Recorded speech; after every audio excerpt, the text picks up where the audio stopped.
সর্ষেটা একটু শুকনো গলায়, সাদা আর কালো সর্ষে শুকনো গলায় ভেজে নিই। একটা দারুণ মাছের রেসিপি করব সর্ষে দিয়ে, দেখতে রাখুন বন্ধুরা, দারুণ লাগে খেতে।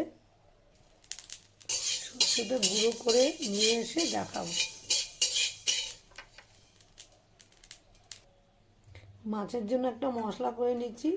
এই দিয়ে দিলাম রসুন, টমেটো, কটা কাঁচা লঙ্কা, যে যেরকম ঝাল খাবে সেরকম দেবে কাঁচা লঙ্কা, আর দিয়ে দেবো অল্প পেঁয়াজ। এগুলি সব পেস্ট করে নিয়ে তারপর কীভাবে করব বন্ধুদের আবার দেখাবো। দুটো শুকনো লঙ্কাও দিয়েছি।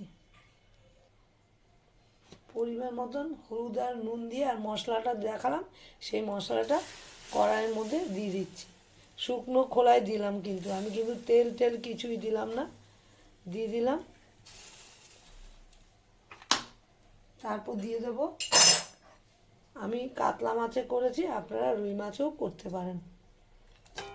মাখিয়ে মশলাটা মাখিয়ে নিয়েছি। এবার বাটি ধোয়া, মিক্সির বাটি ধোয়া জল দিয়ে দেবো, যাতে মাছটা একটু সেদ্ধ হয়। তারপর বন্ধুদের পরপর দেখাচ্ছি। পরিমাণ মতন জল দিয়ে দিয়েছি, আমি কিন্তু তেল কিছুই দিইনি বন্ধুরা। এবার এর মাছটা একটু সেদ্ধ এনে তারপর আমি কি ফোড়ন দিই দেখাবো। এবার মাছটা একটু ঢেকে দিয়ে পরে আবার দেখাচ্ছি।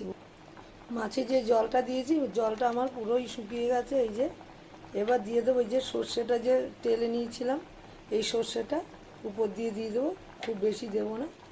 এই যে দিয়ে দিলাম। এবার ফোড়ন দেবো, কি ফোড়ন দিই বন্ধুদের দেখা।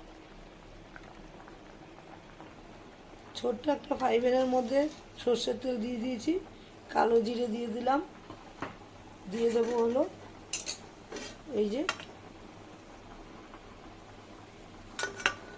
আমি বড় করে চিলি চিকেনে যেরকম দেয় পেঁয়াজ ওরকম করে কেটে নিয়েছি, এই যে।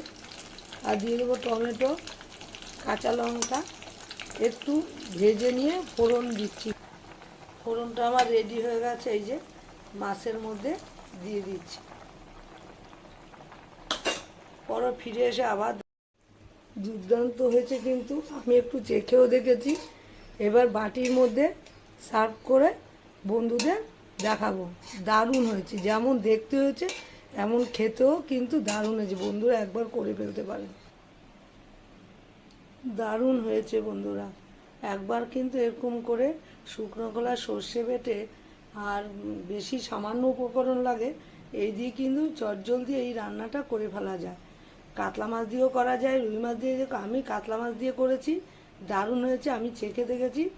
ভালো লাগলে লাইক শেয়ার কমেন্ট করবেন, সাবস্ক্রাইব করবেন বন্ধুরা।